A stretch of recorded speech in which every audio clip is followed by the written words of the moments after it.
everything seems to come back to this idea of really first you have to make sure that the participant has the right funding.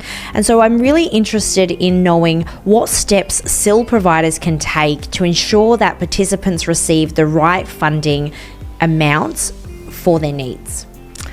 Look, it's a big pain point for providers, and the NDIS says we need evidence, and I cannot stress that enough. It's evidence, evidence, evidence. No, it's not your responsibility as a SIL provider to do these things.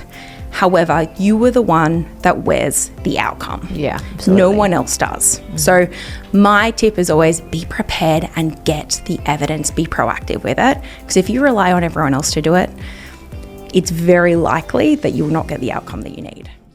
Every SIL provider knows the challenges: compliance, rosters, claims. But what if you could work smarter, grow faster, and make a bigger impact? Welcome to SILosophy, where we have real conversations about what it takes to succeed in supported independent living. This podcast is powered by Tania Gomez Consulting and Resolve. Let's get into it. Welcome back to SILosophy. Today we're joined by the lovely Storm Menzies to talk about getting the right funding for your participant. Welcome to the podcast, Storm. Thank you so much for having me. Of course. Before we jump into the topic about getting the funding right for participants, can you give us just a quick introduction to yourself and just tell us about your experience working with SIL participants when it comes to funding? Yeah, absolutely. So I've worked in many different roles in the NDIS. So I think I have kind of a unique perspective when it comes to working specifically with SIL participants. So I've been a support worker. I've been a support coordinator and a specialist support coordinator. I've also been an allied health therapist, and I've run a SIL provider as well. So I can kind of understand it from all the different perspectives when it comes to SIL. Yeah, and that's why you're here. Exactly. You are the expert in this space.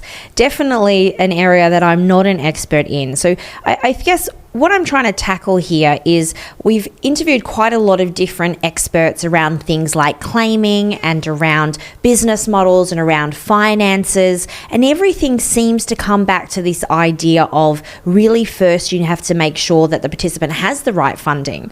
And so I'm really interested in knowing what steps SIL providers can take to ensure that participants receive the right funding amounts for their needs.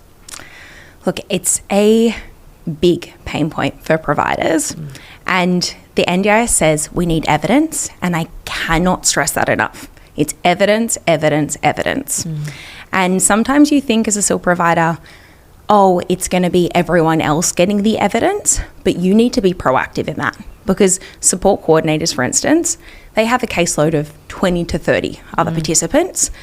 It's likely you will get lost somewhere in the way. And if you have a participant, particularly who has been underfunded in the past, or maybe you're bringing them on new and you know that they have complexity or they're going to need a one-to-one support, for instance, you need to be proactive in how you're collecting evidence and also how you're collaborating with that person's stakeholder team to get that evidence, and you really need to drive that. As an example, as a SIL provider, you need to be documenting everything, particularly when it comes to incident reports and your shift notes, but be proactive about it. So if you're doing incident reports, send them to the behaviour support clinician if there is one. Send them to the OTs with consent, of course, but be really proactive so the support coordinator, when it comes to a plan review, goes, I've got a year's worth of incident reports here. You also know when someone's plan is going to come up for renewal. Yeah. Be proactive 3 months out. Put it in your diary. Start getting organised. Collaborate. Make sure, is there an up-to-date OT assessment on file? Is there an up-to-date behaviour support plan on file? No, it's not your responsibility as a SIL provider to do these things. However, you were the one that wears the outcome. Yeah, absolutely. No one else does. So my tip is always be prepared and get the evidence, be proactive with it. Because if you rely on everyone else to do it, it's very likely that you will not get the outcome that you need. Yeah, absolutely. That's really great advice. It's really similar to what we say around audit, right? It's all, if you don't have the evidence, you don't get the outcome. You need to drive your audit process, just like you need to drive the process to get all of the reports done so that you can have that funding review or that plan review meeting and be prepared for it. What are some effective strategies for advocating to increase participants' funding if there's a change and they need more supports, as an example? Coming back to evidence, it's evidence.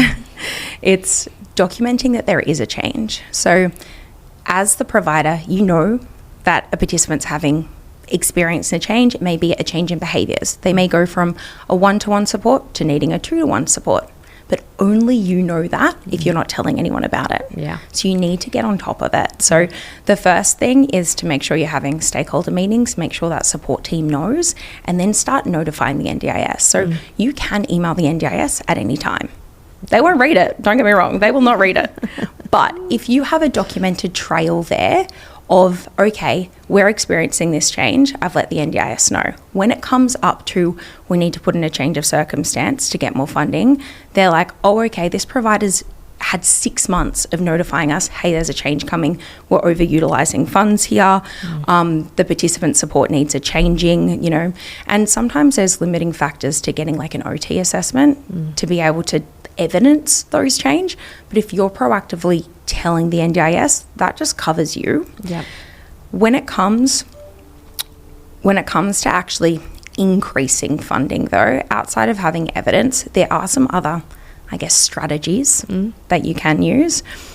Kind of depends on the situation of the participant. So if you're in a situation where the participant's needs have changed and you're about to exhaust all of your funds and you've let the NDIS know, and they're very likely going to fall on deaf ears, right? You send all this stuff through to the NDIS, you hear nothing back. That's the common.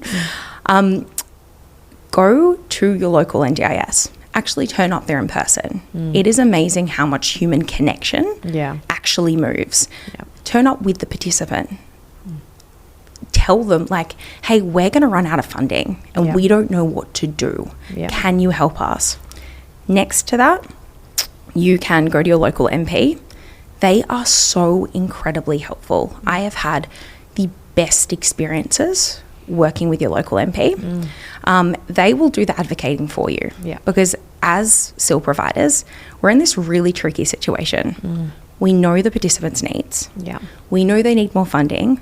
We're not allowed to advocate for them because we have a conflict of interest because we financially benefit. Support coordinators by NDIS are not allowed to advocate. Very clear that you need to get a disability organisation involved to do advocacy. Your support coordinator can't. Who can advocate? Well, your MPs, they're excellent. If the participant ends up in hospital, which often happens when there's funding issues or there's just increased support needs and there's not funding to cover it, talk to the social workers in the hospital. They have pathways in the hospital system, so they'll have an NDIS liaison. It's called different things in different states, but generally they'll have an NDIS liaison officer who then talks to the higher powers that be at the NDIS and they can get things to move. So if everything is falling on deaf ears, you do have ways around it without you going, what do I do? But doing things in person, I think helps so much because you're putting a face to the name. You're seeing the human connection and emotion because, participants aren't products. They're humans and there is so much heart that comes when you are in this position as a SIL provider and you're like, this participant needs more funding. What am I going to do? I'm going to go bankrupt if I roll this myself. What do I do? It is so distressing. Show the NDIS that. Not in an angry way, because that's also very difficult not to do. But actually just go and talk to them and say, what do I do here? Please help me. And you'd be surprised with how receptive they actually are. I've heard stories about participants being funded for one-on-one supports when they really need 2 support workers, and actually participants being taken in to the NDIA and saying to them, well, you can look after them one-on-one. Let's see how you go. Like, and not in a mean way, but like, look, guys, it's just not possible. Show us how this is possible, and that actually having an impact around, yeah, okay, I get this. I have done this. So, and I've done this recently. So we took a participant into the NDIA office. It was a very difficult situation. He was a nonverbal participant, level 3 ASD, incredibly aggressive and violent behaviours. His parents couldn't have them. He was in a really serious DV relationship with his mum, and she was also very unwell. And it was a horrible situation. We had him in SIL with the understanding that he didn't have enough money. We had alerted the NDIS, did change of circumstance 6 months out, and had no action on it. And it was getting down to like the last weeks. We had an incredible support coordinator on board who she was barking up every tree there possibly was. The MPs, the hospitals, anyone she could talk to. She was even talking to an LAC as well, having regular meetings with them. Everything was falling on deaf ears. We actually just took the participant into the NDA office, sat there. We were in there for like 3 hours. He was going off, of course. They were terrified. And we're like, you want him to be a one-to-one. Like, we've got 4 people in here supporting him because of the risk. And you want him to be a one-to-one. What do we, like, guys, help us. He was also getting down to like no dollars. Actually, I think at the time we were 40,000 in the hole with him, which happens all the time as a SIL provider.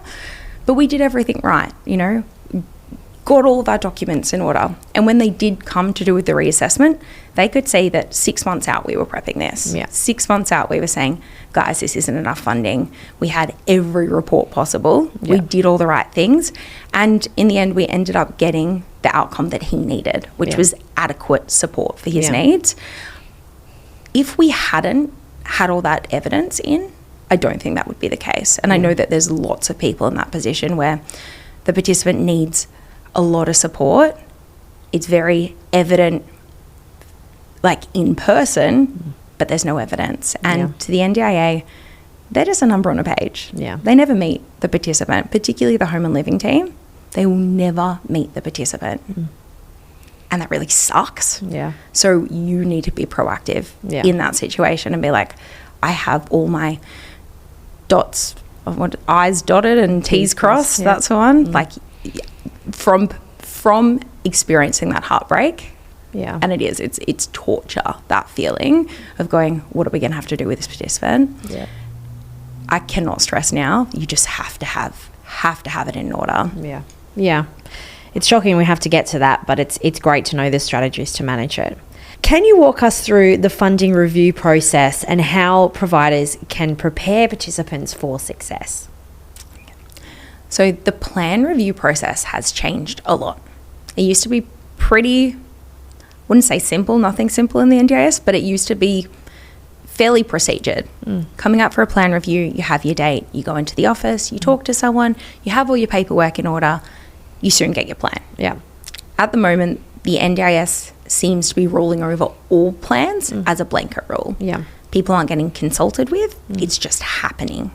So if you need a plan review, I really suggest at the moment being proactive with it, calling the NDIS saying, I need a plan review, don't roll it over.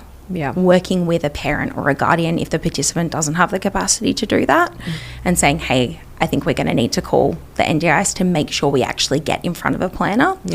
And that's also quite difficult because now everything's online, which I think significantly disadvantages the participants. Absolutely. There's no human connection there. It's, you know, the irony of being in a person-centered system, and then we go, oh, actually, we don't want to meet you to give you critical support. We actually don't want to meet you. We'll just read it off a piece of paper. I think it's terrible. And there's no phone numbers. We'll just get you to send us an email. So, it's terrible. You don't talk to anyone. So I think with that, you can request an in-person meeting. They will say, oh, we don't have a meeting for 3 months. It's bullshit. They do.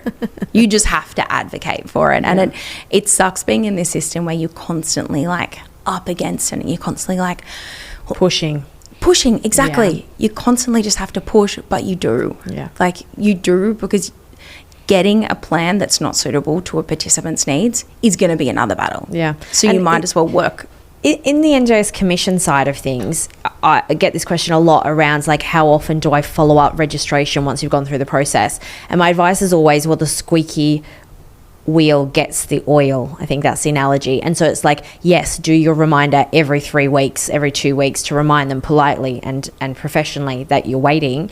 Is that the kind of the same here? Or are you saying 100%. that you just need to constantly set a schedule of every Monday at 10 a.m. you give them a call and you follow up with an email, and you do that every week, and you keep those notes and you keep it consistent, and then you can, if you don't get the plan review or the in-person meeting or whatever it is you want, you then have all that documentation, you can download it all and send it to your MP, send it to the minister, and show that you have, tried everything to get the outcome for the participant, especially if something goes wrong, right? Especially if the participant then dies because they don't have enough funding, then you're limiting that liability also. Exactly. And it tends to be like, I talk a lot to providers who are like, the NDIS doesn't read anything anyway, so what's the point? Yeah. The point is not necessarily for the NDIS, because you're right, a lot of the time it's not Covering read. your ass. It's covering your ass, and it's also going to the ATTT. Yeah. You always have that as the backup. So often you're not actually preparing for a plan review. You're preparing for the ATTT because you know you're not gonna get the plan that you want. Yeah. And you go in with strategy and you prep people. And I'm talking more so from a support coordinator side. Yeah. You're like, guys, we don't have the evidence for this. We know. Yeah. Or it's just, the automatic response now is a 1 to 3 SIL plan. That's pretty much it. So going in with the plan going, guys, we're not going to get the 2 to 1 ratio that we need first try, but we need to document 6 months out, even longer if you can. Yeah. Document it because we're going to the ATTT. Yeah. And you want to present well there, so you can say, hey, I've sent 87 emails. Yeah. And I've had 0 responses. Yeah. That makes you look really good. Yeah. Makes the NDIS look Yeah. as they are. Yeah. And I think it's us covering, and it's also preparing for the next steps, because in this climate at the moment, it's unlikely you're going to get the plan you need first go. Yeah. So we've covered a lot there today. We've talked about the steps around really evidencing and collecting information. We've talked about the strategies when you need to increase funding. We've talked about the review process, and we've talked about the importance of things like third-party reports and managing that process really well. Is there any other tips or hacks you found helpful in helping participants get the right funding? Having a really good clinical team. That is worth so much in the NDIS. One, like we were saying before, like, we can't advocate as SIL providers. Your allied health clinicians can. Yeah. They can advocate for you. Having a good team who actually understands the participant and will see the participant. Yeah. I know that sounds ridiculous, but the amount of allied health clinicians who go, I can write a report. Yeah. I won't come and see the participant. Are you kidding me? Yeah.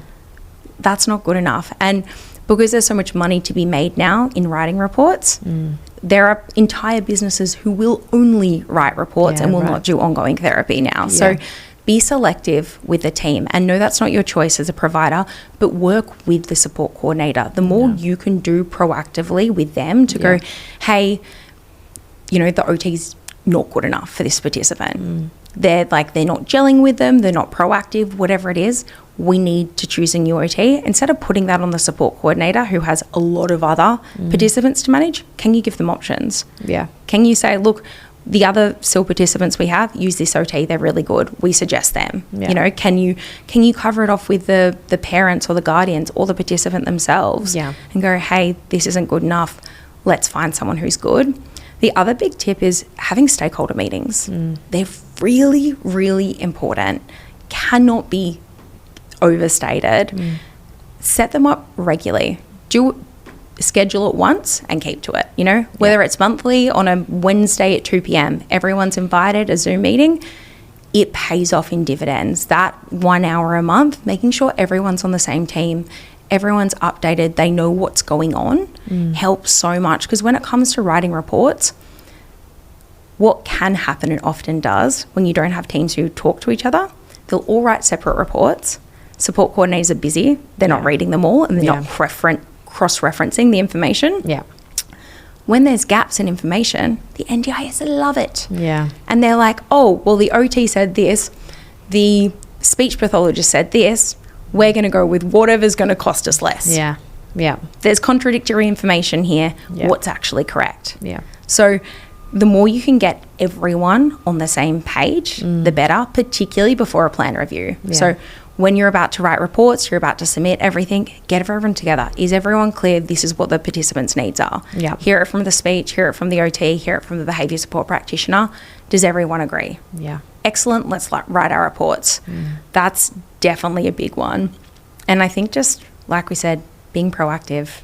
Unfortunately, you, as the SIL provider, you are the one who has the outcome of all of that. They write their reports, they move on. Yeah. You are the one supporting the participant wear every it. day. You wear it. Yeah. So unfortunately, you got to do the work.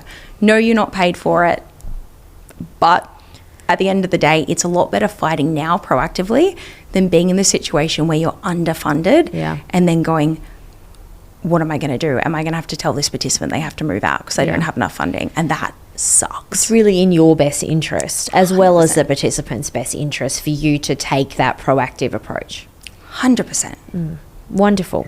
I think that's great. I think we've covered a lot there today. Was there any last things that you wanted to add at all? Honestly, the biggest tips is just be organised. Be organised, know when your plan review's happening, look at your behaviour data, talk to your staff. How are they going? Like, are they struggling? Why? Is it lack of training? Yeah. Or does the participant's needs, are they too much for one person? Yeah. Know what it is, have a plan, talk to your stakeholders, and just be proactive. Yeah. Beautiful. Thanks so much for joining me today. Thank you. That's a wrap on this episode of SILosophy. If this resonated with you, take a second to subscribe and share it with someone in the SIL space who really needs to hear this. Don't forget to connect with Tania Gomez Consulting on LinkedIn, Instagram, and Facebook for more resources, conversations, and support to help you grow your impact. Thanks for listening. Until next time, keep making a difference.